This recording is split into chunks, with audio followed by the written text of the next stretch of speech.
Bien, muy bien, mucha armonía, mucha paz. Disfrutemos de nuestras bendiciones entregadas por el Gran Padre y por el universo. Así que en esta sección estaremos hablando, dando esta enseñanza acerca de la segunda decisión que toma el maestro del universo, el maestro divino, antes de iniciar su ministerio público. En este canal encontramos enseñanzas acerca de su ministerio personal, enseñanzas que por supuesto no se encuentran en la Biblia, porque son ya de revelaciones de estos tiempos que nos traen los portadores de la verdad por voluntad de el maravilloso Dios. Entonces, en la conferencia anterior hablé de la primera gran decisión que tomó el maestro antes de iniciar su ministerio público. Son una serie de decisiones que él tiene que tomar antes de dar este paso. Vimos entonces en la enseñanza anterior el diálogo que él tiene con su ajustador personalizado y todo lo que tiene que ver con el encargo que se le entrega a las huestes espirituales, estos maravillosos seres de luz, ángeles, que están al servicio del Señor y que lo van a acompañar en su recorrido a través de su ministerio público, prácticamente hasta que Él ya sea crucificado. El tema es bien amplio, así que tenemos que tener paciencia porque tanto para mi persona, que soy un informador, y pues también para los oyentes, pues sí, al ser un tema bastante extenso, pues tenemos que tener paciencia. Me toca tomarme mi tiempo, sacar mi tiempo y hacer lo uno sin dejar de hacer lo otro para poder dedicar a investigar y buscar estas enseñanzas que vienen del Señor, que son mucho más avanzadas, y poderlas llevar hasta cada uno de los oyentes. Así que llenémosles de mucha paciencia y tratemos siempre de abrir nuestra mente al entendimiento, porque el Señor dijo, es para la mente que pueda entender. Vamos entonces a tratar el tema de la segunda decisión. Bueno, habiendo aclarado su línea de conducta en relación con todas las personalidades de todas las clases de las inteligencias por él creadas, todos los que lo acompañaron fueron creadas, todas estas inteligencias fueron creadas por el Maestro Divino. Ellos vinieron a acompañarlos, pero ellos siempre se sujetaban a la voluntad de él y por supuesto a la del Gran Padre.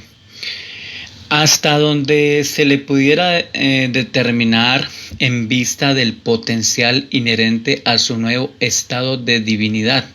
Recordemos que el Maestro ya había recuperado su total divinidad. Recordemos que también tuvo una serie de retiros de aproximadamente 40 días cada uno. Primero fueron las 6 semanas de retiro y luego tuvo otros 40 días. No ayunos, así como dicen en la Biblia, no fueron retiros de meditación donde él tomaba también alimentos. No fue así como dicen que en el desierto y que aguantó hambre por 40 días. No, esto es, acá en Quinta Revelación encontramos cómo ocurrieron realmente todos estos sucesos. Yeshua dirigió sus pensamientos sobre sí mismo. Hay una pregunta, ¿no? Entonces, ¿qué podía él ahora plenamente consciente de que era el creador de todas las cosas y de todos los seres existentes de este universo hacer con estas prerrogativas creadoras en las situaciones recurrentes de la vida con que se enfrentaría inmediatamente al regresar a Galilea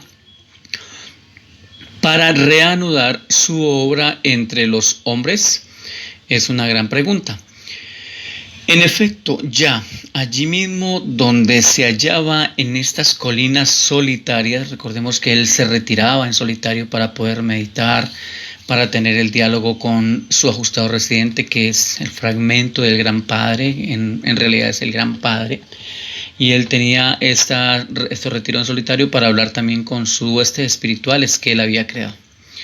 Así que se le había presentado a la fuerza este problema, o sea, aquí por eso hice la pregunta, en cuanto a conseguir pues el alimento, ¿de acuerdo? Él estaba allí en esa meditación, él estaba ahí concentrado en lo que estaba haciendo, pero se le presentó una dificultad, era como el tercer día. Tenía pues deseos de comer y pues debido a sus meditaciones solitarias el cuerpo humano sintió hambre. ¿Debía acaso ir en busca de alimento como cualquier común mortal, o bien ejercer simplemente sus poderes normales creadores y producir allí donde se encontraba alimento apropiado para nutrir su cuerpo? ¿Qué podía hacer él? O sea, él que todo lo puede crear, o sea, que ha creado todo en este universo, incluso el universo entero, su universo local. ¿Debería entonces ser ir a buscar alimentos, o simplemente por una obra de su creación hacer que aparecieran así como de la nada? Entonces, esta gran decisión del maestro os ha sido descrita como una tentación, como un reto de supuestos enemigos, desafiando a que mandara a que estas piedras se convirtieran en panes. Mire, realmente el Señor, hasta donde yo entiendo y voy comprendiendo todos estos temas de quinta revelación, Él no vino a quebrantar sus propias leyes. Todo tenía que seguir su curso normal. De hecho, cuando hubieron sanidades, fue por que sus huestes espirituales, estos ángeles que lo acompañaban, estos seres divinos, pues ellos intervenían y muchas veces habían estas sanidades, pero era porque se intervenía, porque realmente él, aunque él participó directamente de la resurrección de Lázaro y de la curación de un niño que sufría de esta enfermedad que se conoce como síndrome de Down. Entonces, en estas partes sí intervino directamente el maestro, pero de resto eran sus ángeles. Entonces, esta parte aquí es donde la han colocado como pues la interpretación que le han dado allí, que se lee allí en la Biblia, donde dice que el diablo lo tentó viendo lo que había salido de los 40 días del desierto, del ayuno. Aquí dice que él estaba realmente, lo que nos da a entender los documentos de quinta revelación es que no, el Señor estaba entregado totalmente a organizar todo ese tema de su decisión, en este caso la segunda decisión, y estaba allí tan concentrado que pasaron 3 días. Y pues sí, dentro de estos 3 días sintió hambre, pero no que salió de 40 días del desierto y entonces que salió con gran hambre, y que el diablo al verlo entonces lo tentó diciéndole que convirtiera una piedra en pan. Aquí es donde han tergiversado esto, donde lo han mal interpretado y sacaron pues lo que dice allí en la Biblia. Así pues que el maestro estableció otra línea de conducta uniforme para el resto de su obra terrenal, en lo que se refería a sus necesidades personales y en general, aún en sus relaciones con otras personalidades. Él eligió deliberadamente en ese momento seguir la senda de la existencia terrenal normal. Se decidió finalmente en contra de una línea de conducta que trascendiera, violara o alterara las leyes naturales por él establecidas. Entonces, realmente, pues vemos que él no violó ni alteró lo que él mismo había creado. Pero no podía prometerse a sí mismo, tal como ya le había advertido a su ajustador personalizado, que estas leyes naturales no pudieran bajo ciertas circunstancias concebibles, resultar considerablemente aceleradas. En principio, Yeshua decidió que la obra de su vida se organizaría y procedería en conformidad con la ley natural y en armonía con la organización social existente. El maestro eligió, por ende, un programa de vida que equivalía a una decisión en contra de milagros y prodigios. Voy a volverlo a decir porque realmente han tergiversado esto y lo que han hecho es un tema allí en estos manipuladores de la verdad, algo que el maestro realmente así no vino a realizar. El maestro eligió un programa de vida que equivalía a una decisión en contra de milagros y prodigios. Una vez más se pronunció a favor de la voluntad del Padre. Él siempre decía, hágase la voluntad del Padre. Una vez más puso todas las cosas en las manos de su Padre del paraíso. Entonces, ya lo he dicho y lo recuerdo rápidamente. En muchas ocasiones eran los ángeles, estas huestes celestiales divinas, que cuando veían en el Señor o notaban un mover de misericordia, un pensamiento, un acto de misericordia sobre los enfermos, ellos acudían y sanaban por voluntad del Padre.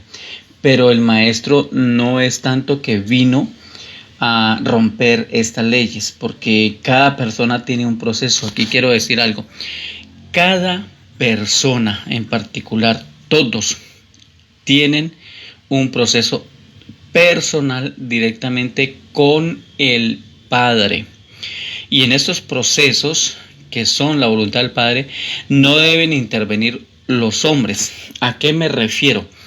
A que hay pastores que quieren meterse en la vida y en los problemas de los demás como si esto fuera tema de ellos. O sea, nadie debe meterse en los asuntos personales de cada persona con Dios, porque es un proceso personal.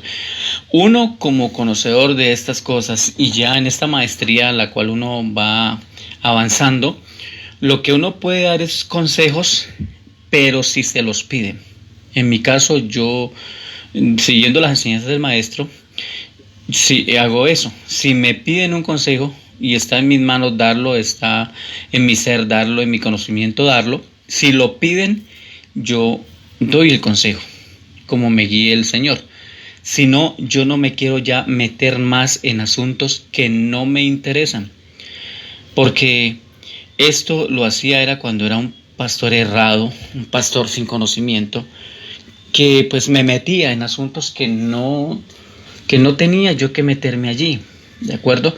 Porque muchas veces uno era hipócrita, y así son los que se meten en problemas de los demás, son unos hipócritas, porque ni siquiera han sacado la viga que tienen en su ojo y pretenden ir a solucionar los problemas de los demás. Eso es una hipocresía. Y más, si no hay conocimiento, mucho peor en esto. Entonces, es mejor venir al Señor, a aprender de Él, volvernos maestros en todos esos temas de luz. Y cuando nos pidan consejos, si es que nos los solicitan, pues darlos. De resto, no nos andemos metiendo en la vida de los demás. Esto ya es un chismerío, que a la larga es un lleve y traiga, y muchas veces lo que hace es que se empeora el asunto. Así que los pastores, apóstoles y esta cantidad de gente que se coloca títulos ellos mismos, hombre, recapaciten, dejen de ponerse allí como intermediarios entre Dios y los hombres. El único que es intermediario entre el Padre, el gran Padre, el verdadero Padre, no Jehová, sino el verdadero Padre, y los hombres, es el Maestro Divino, pero porque Él sí es Maestro, porque Él sí sabe lo que tiene que decir y aconsejar.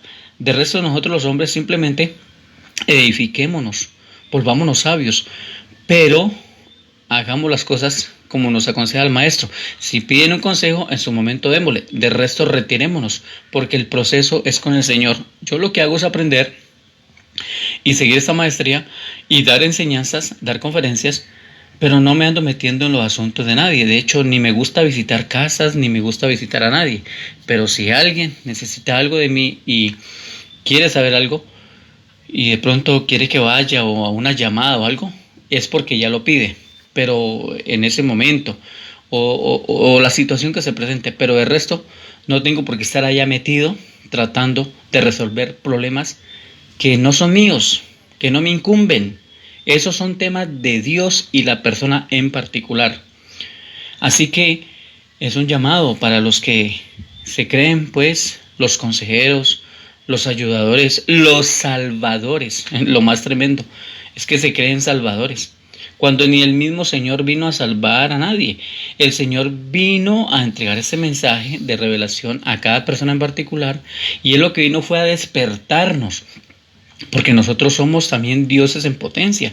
Somos dioses que estamos despertando, que hemos vivido engañados en un sistema de manipulación conocido como la Gran Babilonia, y que hemos sido engañados. Entonces, ¿a qué que vino el Señor? ¿Y cuáles son los mensajes de los portadores de la verdad? Para despertar. O sea, el Señor vino en realidad fue a despertar creadores, no a salvar pecadores, que no hay de qué salvarlos. O sea, las cuestiones son diferentes.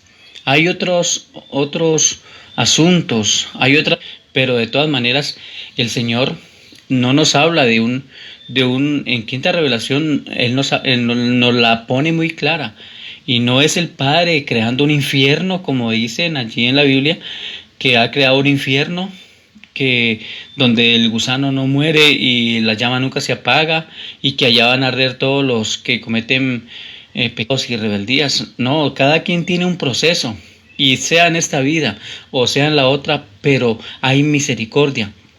Y Dios, el Padre amor, no es un Padre que crea un lugar de tormento para echar las almas a arder eternamente. No sería un Dios perfecto. Si Él hubiera hecho las cosas así, sería un Dios que se equivocó, un Dios que hizo una creación y al momento de una rebeldía de la gente, entonces los mató y los echó allá. Entonces, ¿qué amor? O sea, no sería un Padre amor. Realmente la cuestión del infierno la han malinterpretado y la usan los mercaderes de la fe como terror, como manipulación, para poder negociar las almas y poder cobrarles indulgencias, cobran misas, cobran diezmos, reciben plata por causa de estas amenazas contra las almas, que porque están robando a Dios, que porque el dinero le pertenece a Dios. Hombre, Dios es espíritu, Dios es luz, Dios es energía. Él está muy elevado, es que la gente ni siquiera se imagina aquí la grandeza de Dios. Y Dios es espíritu. Y el dinero es físico. ¿Para qué Dios necesita el dinero? Nosotros lo que tenemos que hacer, ya comprendiendo todo esto, es trabajar, ponernos a trabajar honradamente, no mentirle a nadie, venir al secreto y recibir buena información directa, fidedigna del Señor, y trabajar y entregar la revelación. Hacerlo uno sin dejar de hacer lo otro, pero no estar negociando, ni estar vendiendo el mensaje, simplemente por un capricho de este sistema, de estos dogmas. Pongámonos a la altura del maestro. Él trabajaba, él era carpintero, él trabajaba en minas, él trabajó en construcción de barcos, trabajó en diferentes cosas, en salinas, en minas de carbón. Lo que pasa es que la Biblia ahí tienen todo acomodado, y por eso es que estos pastores, vividores de la fe, se han vuelto hasta perezosos. O sea, simplemente dan 2 o 3 sermones y ya quieren que la gente les pague por lo que dicen. Eso no es así. El mensaje del Señor no se vende. Esto no se debe hacer así, porque el Maestro no lo hizo así. De gracia recibiste, de gracia da. No negociemos con la palabra del Señor. Así que, por consiguiente, tenemos que entender esto que el maestro nos está enseñando. Entonces, la naturaleza humana del maestro dictaminaba que el primer deber era la autopreservación. Esa es la actitud normal del hombre natural en los mundos del tiempo y el espacio, y es por consiguiente una reacción legítima de un mortal aquí en la tierra. Pero las preocupaciones del maestro no se limitaban tan solo a este mundo y a sus criaturas. Estaba viviendo una vida destinada a la instrucción e inspiración de las muchas criaturas de un vastísimo universo. Antes de su esclarecimiento bautismal, había vivido en perfecta sumisión a la voluntad y orientación de su Padre Celestial. Enfáticamente decidió continuar en esa misma implícita dependencia mortal de la voluntad del Padre. Se propuso seguir un curso no natural, decidió que no procuraría la autopreservación. Eligió continuar con su línea de conducta según la cual se negaba a defenderse.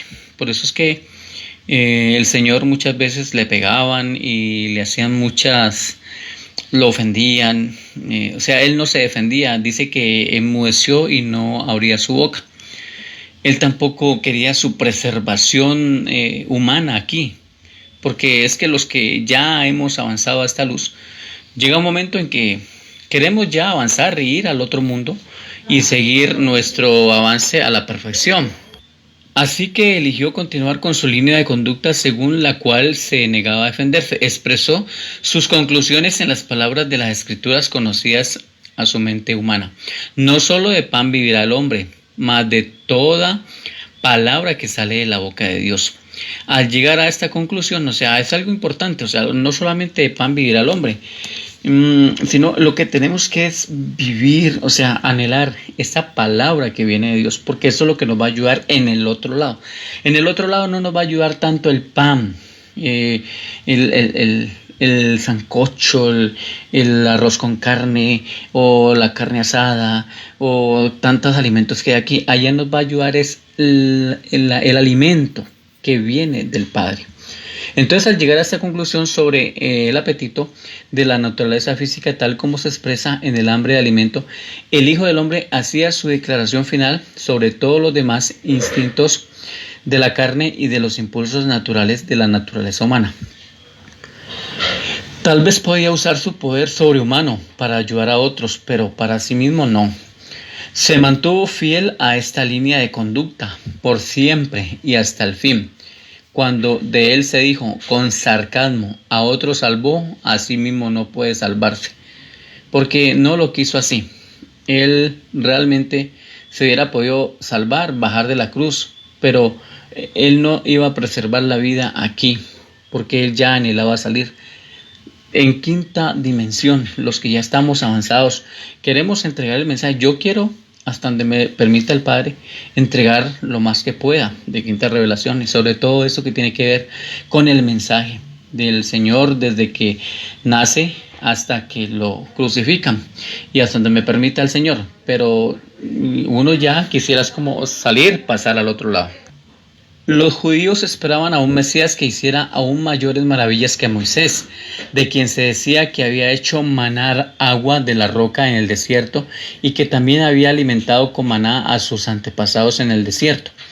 Yeshua conocía la clase de Mesías que esperaban sus compatriotas y tenía todos los poderes y prerrogativas para equiparse con sus más ardientes esperanzas. Él podía hacer eso como ellos querían y mucho más, pero él decidió en contra de tan magnífico programa de poder y gloria. O sea, no lo iba a hacer como ellos querían. Él no vino a cumplir los caprichos a nadie. Yeshua consideraba semejante curso de acciones milagrosas, esperaba como un retroceso a los tiempos antiguos de magia ignorante y de prácticas depravadas de los hechiceros salvajes. O sea, él realmente pensaba, esto no es que no tiene por qué ser así. Quizá para la salvación de sus criaturas se aviniera a acelerar la ley natural, pero transgredir sus propias leyes, ya fuese para su propio beneficio o para deslumbrar a sus semejantes, eso no lo haría. Él siempre actuó con esa humildad. No vino acá a deslumbrar a nadie, no vino acá mostrarse como el superpoderoso, que sí lo era y sí lo es, pero no vino a hacer esa clase de demostraciones para que lo siguieran y lo adoraran. Eso era lo que querían los judíos, pero él no hizo así. Como dicen por ahí, se quedaron con un palmo de narices y la decisión del maestro fue final. Yeshua se condolía de su pueblo, de todas maneras le daba tristeza, pero entendía plenamente cómo habían sido conducidos a esperar el Mesías venidero, cuando la tierra produciría 10,000 más frutos y una vid tendría 1,000 pámpanos, y cada pámpano produciría 1,000 racimos, y cada racimo produciría 1,000 uvas, y cada uva produciría un barril de vino. Y los judíos creían que el Mesías pues inauguraría una era de milagros de abundancia. Durante mucho tiempo se nutrieron los hebreos de tradiciones, de milagros, leyendas y de prodigios. Ellos creían en todo eso y creían que el Mesías iba a venir a ser así como ellos querían. No era él un Mesías que venía para multiplicar el pan y el vino. No venía para ministrar tan solo las necesidades temporales. Venía para algo mucho más grande. Él venía a revelar a su Padre Celestial. Es lo que nos debe importar. Realmente conocer al Padre, al verdadero Padre Celestial. Y a sus hijos. O sea, Él venía a mostrarle a sus hijos terrenales, a hablarles. Por eso es que Él siempre, sus diálogos, sus enseñanzas eran acerca del Padre Celestial. Lo interesante de Él y el interés de Él era mostrar el verdadero Padre Celestial a sus hijos terrenales, mientras trataba de conducir a estos hijos para que con Él hicieran el esfuerzo sincero de vivir haciendo la voluntad del Padre Celestial. En otras palabras, Él no vino tampoco a buscar adoración para Él. Él vino más bien a enseñarnos a que todos juntos adoremos, incluyendo Él, adoremos al gran Padre. Con esta decisión, Yeshua de Nazaret demostraba para un universo espectador cuán tonto y pecaminoso es prostituir los talentos divinos y la capacidad dada por Dios para el engrandecimiento personal o para beneficio y gloria puramente egoístas. Había sido ese el pecado de Lucifer y del príncipe planetario Caligastia. Esta gran decisión de Yeshua ilustraba dramáticamente la verdad que la satisfacción egoísta y gratificación sensual de por sí solas no pueden dar la felicidad a los seres humanos evolutivos. Si el Señor hubiera obrado como los judíos querían y como obraba también Jehová, pues hubiera sido un completo caos. Así no era el plan del Padre Celestial. Hay valores más elevados en la existencia mortal, maestría intelectual y avance espiritual, que trasciende de lejos la gratificación necesaria de los apetitos e impulsos puramente físicos del hombre. Las dotes naturales de talento y habilidad del hombre deberían aplicarse principalmente al desarrollo y al ennoblecimiento de sus más elevados poderes de mente y espíritu. Yeshua revelaba así a las criaturas de su universo la técnica de un camino nuevo y mejor, los valores morales más elevados del vivir y las satisfacciones espirituales más profundas de la existencia humana, evolucionaria en los mundos del espacio. Qué maravilloso entonces recibir estas revelaciones que nos enseñan este camino que es mejor. El camino del Señor es el mejor, mucho mejor que lo que nos enseñan las religiones judeo-cristianas romanas de este sistema. Así que para una próxima quedaríamos pendiente con la tercera decisión que toma el maestro antes de iniciar su ministerio público. Qué importante entonces aprender del maestro todos estos temas que nos ayudan a avanzar, que nos ayudan a conocer y nos avanzan a la perfección. Así que muchas gracias al Padre Eterno, al universo, al Maestro Divino y a todos los ángeles que están entregándonos estas revelaciones, a los portadores de la verdad, maestros guías de luz.